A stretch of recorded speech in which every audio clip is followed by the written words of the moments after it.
Phone की घंटी बजती है, तभी माँ आशा फोन उठाती है। कैसे हो बेटा और कब आ रहे हो? माँ मैं नहीं, अब आपको आना होगा। माँ आप कहती थी ना शादी कर लो, तो मैंने आपके लिए बहू ढूंढ ली है, अब आपको आना होगा। क्या सच में? ये तो बहुत अच्छी बात है बेटा। ठीक है बेटा, तो अब हम सब जल्दी ही दिल्ली आएंगे। ठीक है माँ। टीना, मीना कहाँ गई? जल्दी से आओ। क्या हुआ माँ जी? आज मेरी जिंदगी का सबसे खुशी का दिन है। बताइए ना माँ जी, क्या हुआ? हमारे धीरू ने अपने लिए लड़की ढूंढ ली है। कह रहा था वो लड़की बहुत ही सुंदर और सुशील है। चलो मेरी भी चिंता खत्म हुई। कल से हम लोग खरीदारी करने के लिए जाएंगे। आखिर शादी का घर है, बहुत सारी शॉपिंग करनी है, इतनी सारी तैयारियां करनी है। और टीना, मीना कल तुम दोनों मेरे साथ मार्केट चलना। वहां से नई बहू के लिए कुछ साड़ियां और ज्वेलरी भी खरीदनी है। माँ जी मुझे भी कुछ दिला देना। अरे नहीं नहीं, फिजूल खर्ची बिल्कुल नहीं। फिजूल खर्ची करनी है तो अपनी माँ के घर से लेकर आओ। दहेज में तो कुछ लाई नहीं और मुझसे और मांग रही हो। टीना मीना आपस में बात करते हैं। माँ जी कितनी कंजूस है दीदी, नई बहू के लिए तो इतना सोचती है और हमको भूल गई हैं। हम दिन रात इनकी सेवा करते हैं, सारा दिन बस किचन में ही घुसे रहते हैं, फिर भी हमारे लिए कुछ नहीं। हाँ ठीक कहा तुमने मीना, लेकिन हम कर भी क्या सकते हैं। दूसरे दिन वो सब मार्केट चले जाते हैं और नई बहू के लिए खरीदारी करते हैं। तभी मीना कहती है, माँ जी ये साड़ी कितनी अच्छी है, हमें दिला दीजिए। कहा था ना मैंने तुमसे कि किसी को कुछ नहीं दिला रही। मैं केवल नई बहू के लिए खरीदारी कर रही हूँ और मैंने कहा था मुझसे किसी चीज की जिद मत करना। शादी का घर है, बहुत खर्चा है, किसी को एक साड़ी नहीं दिलाऊंगी। मैं सारी शॉपिंग नई बहू के लिए कर रही हूँ। बड़ी आई साड़ी लेने वाली। टीना मीना आपस में बात करती हैं। हमारी सास एक नंबर की कंजूस है। नई बहू की इतनी सारी खरीदारी और हम दोनों को साड़ी दिलाने के लिए उनके पास पैसे नहीं है। भगवान भला करे इनका। आने दो उस नई महारानी को, मिलकर सबक सिखाएंगे। और अगली सुबह आशा कहती है, अरे टीना मीना कहाँ मर गई, बस का टाइम हो गया। हाँ भाई, जिसको भी चाय नाश्ता करना हो यहाँ कर सकता है। उस जगह पर चाय वाला, छोले वाला, ब्रेड पकौड़े वाला आदि भी खड़े होते हैं। चाय वाले चाय चाय चाय चाय चाय। अरे चाय वाले भैया, चाय कैसे दी है? 10 रुपए की चाय मैडम। अच्छा इतनी महंगी, चलो कोई बात नहीं, 3 चाय लगा दो। ये माँ जी कितनी कंजूस है। 2 दिन की चांदनी फिर अंधेरी रात है। मेरी नई बहू, और कुछ खाओगी क्या? कुछ खाओगी तो बताओ। नहीं माँ जी शुक्रिया। अरे शुक्रिया कैसा, छोले खा लो। अरे छोले वाले 3 प्लेट छोले तो लगाओ। माँ बाहर की चीजें हमें नहीं खानी चाहिए, पता नहीं कैसे कैसे बनी होती हैं। अरे नहीं बाबूजी, हमारा खाना एकदम शुद्ध है, ताजा है, गरम गरम। हाँ पता है, कितना ताजा है। वो सब छोले खाने लगते हैं। तभी बिरजू और श्याम आपस में कमेंट पास करने लगते हैं। ये बुढ़िया तो बड़ी कंजूस लग रही है भाई। एक बहू पर प्यार है और 2 बहुओं पर अत्याचार है। अरे भाई हमें क्या करना, उधर मत देख, नहीं तो ये बुढ़िया आंखें निकाल कर गोटियां खेलेगी, गोटियां। हाँ। इसके बाद वो सभी खा पी कर वापस बस में बैठ जाते हैं और सफर ऐसे ही चलता रहता है। बस अपनी स्पीड से चलती जाती है। बस स्टॉप आते जाते रहते हैं। कुछ देर बाद नई बहू के पेट में गड़बड़ होने लगती है। तभी वो अपने पति से बोलती है, ये जी मेरे पेट में दर्द हो रहा है, लगता है मेरे पेट में गैस बन रही है। अच्छा मैं ड्राइवर से कहकर किसी ढाबे पर बस रुकवाता हूँ। कुछ दूर चलने के बाद ड्राइवर एक ढाबे पर बस रोकता है, लेकिन ढाबे का टॉयलेट बहुत गंदा होता है, जिस वजह से सपना बिना टॉयलेट गए ही वापस आ जाती है। ए जी टॉयलेट तो बहुत गंदा आ रहा है, मैं घर जाकर ही कर लूंगी। ठीक है जैसी तुम्हारी मर्जी, पर इतनी देर तक तुम मैनेज कर पाओगी? हाँ मैं कर लूंगी। वो वापस बस में बैठ जाते हैं। फिर थोड़ी देर बाद नई बहू के पेट में फिर दर्द होता है और फिर एक आवाज सुनाई देती है। सभी आश्चर्यचकित हो जाते हैं। सभी लोग पूछने लगते हैं, ये पाद किसने मारा रे? सभी लोग एक दूसरे का मुंह देखने लगते हैं। टीना मीना आपस में कहती हैं, लगता है इन लड़कों का काम है। अगर पेट साफ नहीं है तो जब ड्राइवर भाई बस रोके थे तब क्यों नहीं किए? बदबू पर बदबू फैला रहे हो। अरे घर से पेट साफ करके आना चाहिए ना। तब बिरजू कहता है, खामखा इल्जाम लगा रही हो तुम हम पर। हाँ तुम में सही कोई एक होगा। हाँ हमने नहीं मारा कोई पाद वाद। हाँ। फिर तभी थोड़ी देर बाद फिर से आवाज आती है। फिर सभी एक दूसरे को देखने लगते हैं। नई बहू का पेट खराब हो जाता है और वो सीट भी गंदी कर देती है।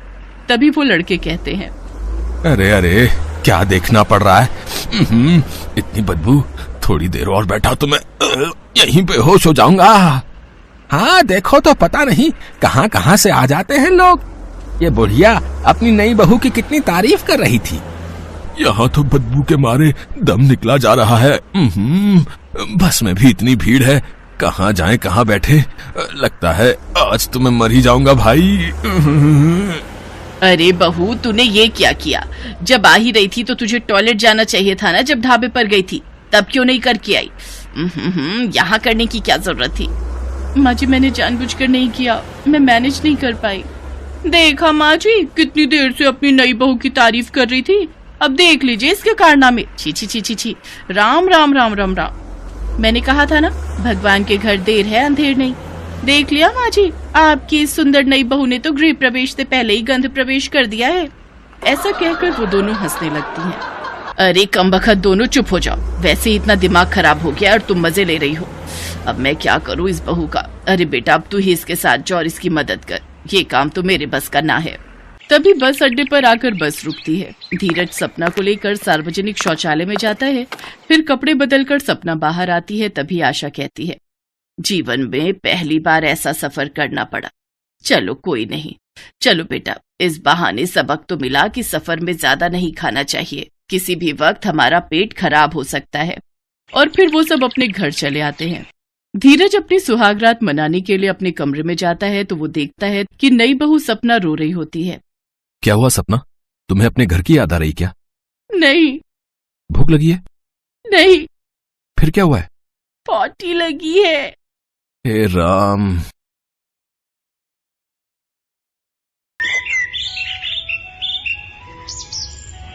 अर्पिता की शादी के ठीक एक दिन पहले सगाई का फंक्शन था। उसके ससुराल वाले जबरदस्ती उसे खिलाने पिलाने में लगे हुए थे। हर कोई यही कह रहा था कि नई बहू को मैं पहले खिलाऊंगा, कोई कहे मैं पहले खिलाऊंगी। यही करते करते अर्पिता परेशान हो गई, पर वो क्या ही कहती। जबरदस्ती सब फोटो खिंचवाने के चक्कर में अर्पिता के मुंह में जबरदस्ती बर्फी और रसगुल्ले के टुकड़े भरते ही जा रहे थे। जब खाना खाने की बारी आई तो सबने टेबल साथ में लगा ली। अर्पिता, खाओ ना, तुम तो कुछ खा ही नहीं रही हो। अगर अभी भूखी रहोगी तो कल फिर फेरों के समय तुम्हें भूख लगेगी। हाँ। अरे साले साहब, अर्पिता को भी तो कुछ खिलाओ, खुद ही खाए जा रहे हो। जीजू, मैंने कहाँ मना किया है, खा लो अर्पिता, नहीं तो सब मुझे ही दोष देंगे। अरे तुम सब छोड़ो, अर्पिता बहू मेरे हाथ से गुलाब जामुन खाएगी, क्यों, खाओगी ना? अर्पिता क्या ही कहती, वो चुपचाप अपनी होने वाली सास के हाथों से पूरा गुलाब जामुन खा लेती है। अब तो होने वाली मामी, बुआ, मासी, भांजा, भांजी, भतीजा, भतीजी सब अर्पिता के मुंह में जबरदस्ती खाना ठूस रहे थे। अर्पिता परेशान तो हो रही थी, पर वो नए बनने वाले रिश्तों का दिल रखने के लिए चुपचाप उस समय सगाई के फंक्शन में खाती रही। उस रात तो जैसे तैसे अर्पिता सो गई। अगले दिन उसकी शादी थी। शादी के फंक्शन में भी सुबह से रीति रिवाज शुरू हो गए, तो मायके में आए मेहमानों ने सभी रीति रिवाज निभाते हुए अर्पिता को कुछ न कुछ खिलाना शुरू कर दिया। जो मेहमान आए अर्पिता के मुंह में मिठाई और खाने की चीजें खिलाते रहे। बस चाची जी, और मन नहीं है। अरे थोड़ा सा तो खा ले, फिर शादी के बाद हम कौन सा खिला पाएंगे? हाँ। अभी तो मेरी बारी रह गई, रुको, ये ले बिटिया, एक निवाला मेरी तरफ से भी। खा, तू भी क्या याद रखेगी, तेरी ताई ने तुझे खाना खिलाया। मम्मी बस मुझे और भूख नहीं है, ये रीति रिवाज कितनी देर और चलेंगे? अभी अंकित के मम्मी पापा भी आकर गए हैं, उन्होंने भी मुझे बहुत सारा खिला दिया है। अर्पिता, अब ऐसे किसी को मना करते अच्छा नहीं लगता, कोई बात नहीं, थोड़ा खा ले, वैसे भी अब तेरी शादी हो जाएगी, फिर कौन सा तेरी चाची ताई और मामी वगैरह को तुझे खिलाने का मौका मिलेगा। रुक, तेरे मामा जी और पापा बुला रहे हैं, मैं अभी आती हूँ। किसी तरह अर्पिता की शादी हो जाती है और शादी के बाद वो अपने ससुराल आती है। पर शादी की रात से ही अर्पिता के पेट में गड़बड़ हो रही थी। जैसे तैसे उसने फेरों के समय अपने आप को संभाल लिया, पर ससुराल पहुंचते ही उसकी हालत बिगड़ने लगी। अब नई नवेली बहू किसे कहे और कैसे कहे। अर्पिता, माँ ने तुम्हारे लिए ये गरम गरम नाश्ता भेजा है, तुम जल्दी से कर लो, फिर कुछ देर बाद मोहल्ले की औरतें आएंगी और तुम्हारी मुंह दिखाई की रस्म होगी। बबली दीदी, वो मैं, अरे शर्माना कैसा, मुझे पता है आपके लिए घर नया है, इसलिए आपको मेरे सामने खाना खाने में शर्म आ रही है। ठीक है, तुम खा लो, मैं थोड़ी देर बाद दोबारा आती हूँ। दीदी, अंकित कहाँ है? अंकित, वो तो अपने जीजू के साथ नीचे हॉल में नाश्ता कर रहा है। अर्पिता की ननद ढेर सारा मक्खन लगाकर आलू के पराठे और दही रख जाती है। अब अर्पिता ना खाए तो भी बुरे बनेगी और खाए तो भी उसकी हालत खराब होगी। अर्पिता पूरी तरह से फंस चुकी थी। तभी उसकी सास आ जाती है। अरे अर्पिता बहू, तुमने अभी तक नाश्ता नहीं किया, क्या हुआ, मेरे हाथ के आलू के पराठे पसंद नहीं आए क्या? नहीं नहीं माँ जी, पराठे तो बहुत टेस्टी है, मैं बस खा ही रही थी। अच्छा अच्छा, ये लो साथ में ये भी खा लो। तुम्हारे ससुर जी तुम्हारे लिए ताजी ताजी जलेबियां और रबड़ी लेकर आए हैं। वो बोल रहे थे कि यहाँ के फेमस हलवाई की रबड़ी जलेबी है, तो अर्पिता को जरूर खिलाना। बड़े मन से उन्होंने तुम्हारे लिए भेजी है। अर्पिता रबड़ी जलेबी देखकर परेशान हो जाती है। पहले ही उसका पेट गड़बड़ कर रहा था, ऊपर से रबड़ी जलेबी अब ससुर जी ने भेजी है। ये कहकर सास ने कुछ कहने से ही रोक दिया। क्या करे और क्या ना करे, जबरदस्ती सास मुंह में रबड़ी जलेबी ठूसे जाए। अर्पिता चाहते हुए भी मना नहीं कर सकी। सास के जाने के बाद अर्पिता परेशान हो गई। वो बार बार टॉयलेट भागे, फिर बाहर आए, फिर भागे, फिर बाहर आए। जिस बात का डर था वही हुआ। अर्पिता को दस्त लग गए, उसका पेट खराब हो गया। लगातार लूज मोशन आए जा रहे थे। बिल्कुल पानी दस्त करते हुए अर्पिता को कमजोरी महसूस होने लगी। उधर से उसकी ननद उसे लेने आ गई। अर्पिता, क्या हुआ? तुम अभी तक बाथरूम में ही हो? माँ बहुत देर से तुम्हारा इंतजार कर रही हैं। मोहल्ले की औरतें और रिश्तेदार वगैरह मुंह दिखाई की रस्म के लिए हॉल में ही जमा हो गए हैं। अभी आई, बस थोड़ी देर और दीदी, आप चलो मैं आती हूँ। ठीक है, नीचे आने से पहले मुझे आवाज लगा देना। ननद चली गई, पर अर्पिता के मोशन रुकने का नाम ही नहीं ले रहे थे। उसकी हालत लगातार खराब हो रही थी। जैसे तैसे वो तैयार होकर अपनी ननद के साथ हॉल में पहुंचती है। सब औरतें मुंह दिखाई की रस्म के लिए आती और अर्पिता को फिर से मीठा खिलाने लगती। ये लो बहू, हमारे हाथ से भी खाओ। अरे बहू ना शर्मा रही है, हमारे हाथ से नहीं खाएगी। नहीं नहीं, ऐसी बात नहीं है बहन जी। अर्पिता बहू, आंटी जी के हाथ से भी खाओ। अर्पिता जबरदस्ती मिठाई के पीस खा लेती है। सब लोग चाय नाश्ता वगैरह करते हैं और मजबूरी में अर्पिता को भी करना पड़ता है। अब अर्पिता से वहां बैठा नहीं जा रहा था। उसे फिर से लूज मोशन आने लगता है। वो अंकित को आवाज लगाती है, पर अंकित दोस्तों और रिश्तेदारों में बिजी था। अर्पिता से रुका नहीं जा रहा था। वो फौरन अपने कमरे की ओर भागती है और सीधे टॉयलेट में जाती है। कुछ देर बाद उसे आराम पड़ता है, पर अब उसकी हालत बिगड़ती ही जा रही थी। अर्पिता को चक्कर आने लगते हैं। उसका पेट भी दर्द हो रहा था। वो बेड पर लेट जाती है, तभी उसकी सास कमरे में आती है। क्या हुआ अर्पिता बहू, तुम्हारी तबीयत तो ठीक है ना? छी माँ जी, मैं ठीक हूँ, बस ऐसे ही। अर्पिता अपनी सास की बात का जवाब भी नहीं दे पाती कि अचानक उसे फिर से लूज मोशन आ जाता है और वो टॉयलेट में भाग जाती है। कुछ देर बाद अर्पिता जब बाहर आती है तो उसकी सास के साथ साथ ननद भी वहीं खड़ी थी। क्या हुआ अर्पिता भाभी, आप कुछ छुपा रहे हो? दीदी, माँ जी, वो मुझे ज्यादा हैवी खाना खाने से दस्त लग गए हैं। कल रात से ही पेट बहुत गड़बड़ कर रहा है। ओह। कहते कहते अर्पिता बेहोश हो जाती है। उसकी सास और ननद दोनों घबरा जाती हैं। अरे अर्पिता बहू, क्या हुआ? बबली, एक बार अंकित और अपने बाबूजी को बुला कर ला। अर्पिता की ननद अंकित और अपने बाबूजी को बुला कर लाती है। अंकित डॉक्टर को फोन करता है। डॉक्टर आती है और अर्पिता का चेकअप करती है। अगर मेरे आने में थोड़ी देर हो जाती तो अर्पिता को हॉस्पिटल में एडमिट करना पड़ता। कोई घबराने की बात तो नहीं है ना डॉक्टर? नहीं नहीं, अब डरने की कोई बात नहीं है। मैंने इंजेक्शन दे दिया है, लूज मोशन रुक जाएंगे।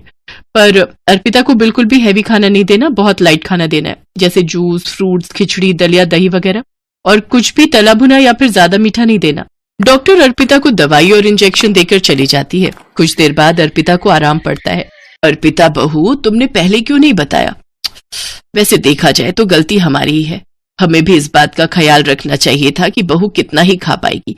वो भी अपने मायके से आई है। 2-3 दिन उसने वहां पर भारी खाना ही खाया होगा। ऊपर से हमने उसको इतना जबरदस्ती खिला पिला दिया।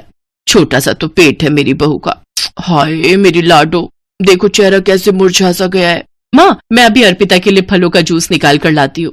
सॉरी अर्पिता, मैं भी तुम्हारा ख्याल नहीं रख सका। बहू, जब तुम्हारा पेट खराब था तो तुम मना कर देती। तुमने हम सबका दिल रखने के लिए हमारी लाई हुई चीजों को बिना कुछ कहे खा लिया, ताकि हमें बुरा न लगे। कमला हमारी बहू बहुत संस्कारी और समझदार है। जीती रहो बहू, घबराओ नहीं, तुम जल्दी ठीक हो जाओगी।